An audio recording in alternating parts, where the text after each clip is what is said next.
Praise lord. ప్రభువైన యేసు నామములో అందరికీ వందనములు. ఈ దినం దేవుని వాక్యం నుంచి ఆదికాండం 6వ అధ్యాయం 9వ వచనం. నోహవు వంశావళి ఇదే. నోవాహు నీతిపరుడును తన తరములో నిందారహితుడై ఉండెను. నోవాహు దేవునితో కూడా నడిచినవాడు. ప్రియమైన వాళ్ళరా, ఇక్కడ చూస్తున్న వ్యక్తి పేరు నోవాహు. ఈ వ్యక్తి ఏం చేస్తున్నాడంటే నీతిపరుడు. నీతి అనేది ఎట్లా వస్తుంది అని ఆలోచన చేస్తే బైబిల్ ప్రకారం చూస్తే అందరూ పనికి మాలినవారని రాయబడ్డది. ఇక్కడనే ఇదే అధ్యాయంలో వస్తే 6వ అధ్యాయంలో 5వ వచనంలో నరుల చెడుతనము గొప్పదనియు వారి హృదయం యొక్క తలంపుల్లోని ఊహ అంతయు ఎల్లప్పుడూ కేవలం చెడ్డదని యెహోవా చూచి అని రాసింది. అంటే బాల్యం నుంచే చెడ్డ హృదయం కలిగిన మనుషులు నీతిగా ఎట్లయితున్నారు? ఈయన మాత్రం నీతిగా ఎట్లుండగలిగినాడు అంటే దేవుని గురించిన వార్త, సువార్త, యేసుక్రీస్తుని గురించిన వార్త ఎవరైతే హృదయంలో విని విశ్వసించి భద్రపరుచుకొని ఈయననే నిజమైన దేవుడని, ఈయన స్వరము నిజము అని ఎరిగి దాన్ని అంగీకరించి దాని ప్రకారం ఆయన మాటకు విధేయత చూపించి, యెషయా గ్రంథం 62వ అధ్యాయం 2వ వచనంలో ఉంటుంది, ఎవడు నా మాట విని వణుకుచుండును నేను అనే దృష్టి ఉంచున్నాను. దేవుని దృష్టిలో ఉన్న వ్యక్తి కృప పొందేవాడైనాడు. ఈ వ్యక్తి నీతిమంతుడు కనుక తన తరము వారిలో నిందారహితుడుగా ఉన్నాడు. నీతి అనే మాట ఏం చూస్తుందంటే నింద లేకుండా ఉండడం. ఈనాడు ఎంత బోధ చేసినా, ఎంత సేవ చేసినా, ఎంత పరిచర్య చేసినా నీతి అనేది కొన్నిసార్లు కనబడతలేదు సంఘంలో ఉన్న వాళ్ళకే. అంతేగాక నిందారహితము అనేది కనబడతలేదు. ఎవరో ఎన్నోసార్లు నిందిస్తున్నారు.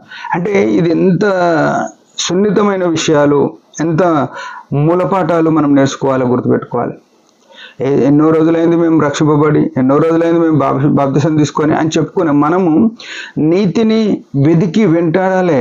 నీతి అనేది ఉండేది కాదు, నీతి వెతుకుతూనే ఉండాలి. నీతి అంటే ఎవరంటే యేసుక్రీస్తే. ఆయన మనకు నీతి అయి ఉన్నాడు. నీతి వస్త్రం ఆయన ఇచ్చినాడు. దాన్ని మనం పాడు చేసుకోవద్దు. నిందారహితంగా యేసుక్రీస్తు ప్రభునే నిందించినారంటే మనం నిందారహితంగా ఉండడం ఎక్కడ? ఇంకా యేసు ప్రభు ఎంత నీతిగా ఉన్నాడో అన్ని నిందలు పడుతూ వచ్చినాడు. అన్ని నిందలు పడ్డా మనుషులు మనల్ని నిందించవచ్చు, కానీ దేవుని దృష్టిలో మనం నింద లేకుండా ఉన్నామా? దేవుని దృష్టిలో ఇక్కడ ఈయన అదే మాట. ఈయన గురించి ఏం రాసినాడు? ఇతడు నిందారహితుడైండెను, దేవుని వలన కృప పొందినవాడు అని రాయబడ్డది 8వ వచనంలో. యెహోవా దృష్టి అందు కృప పొందినవాడు అయినాడు. కృప అంటే యేసుక్రీస్తును పొందినవాడు. యేసుక్రీస్తే కృప. యోహాను 1:14 ఆ వాక్యము శరీరధారి అయి కృపా సత్య సంపూర్ణుడుగా మన మధ్య నివసించను అని రావు. ఈ కృప ఎవరికైతే అనుగ్రహింపబడుతుందో, ఈ కృప ఎవరికి తోడుంటుందో ఆ వ్యక్తి మీద శిక్ష లేదు. రోమా 8:1 క్రీస్తునందున్న వారికి ఇప్పుడు శిక్ష లేదు అని రాయబడ్డది. ఈ నీతిపరుడైన వ్యక్తి ఈ కృపను పొందిన కారణాన ఆ ఘోరమైన పాపము, శాపము నిండిన ఆ తరము వారిలో ఆయన శిక్షింపబడక రక్షణ ఓడలోనికి వచ్చి ఆ తరం వారిలో నీతిగా నివసించినాడు, నీతిగా జీవించినాడు. ఎంత ఘనమైన స్థితి! అప్పుడున్న కోట్ల మందిలో ఒక్కడే కుటుంబం నీతిగా ఉందంటే ఎంత దేవునికి దగ్గరగా ఉంది, ఎంత దేవునికి ఇష్టమైన కుటుంబంగా ఉంది. ప్రియమైన వాళ్ళ ఈ దినము నీ కుటుంబము, నా కుటుంబము ఏ రకంగా ఉంది? నేను మందిరానికి పోతున్నా, నా భార్య రాకపోయినా, నా పిల్లలు రాకపోయినా అనేటోళ్ళు ఉన్నారు. లేకుంటే నా భర్త రాకపోయినా పర్లేదు నేను పోతున్నా అనేటోళ్ళు ఉన్నారు. లేకుంటే తల్లిదండ్రులు రాకున్నా సరే పిల్లలు పోయేటోళ్ళు ఉన్నారు, పిల్లలు రాకున్నా సరే తల్లిదండ్రులు పోయేటోళ్ళు. ఇది దేవుని చిత్తము కాదు. కుటుంబం అంతా కూడా దేవుని సన్నిధిలో ఉండాలి.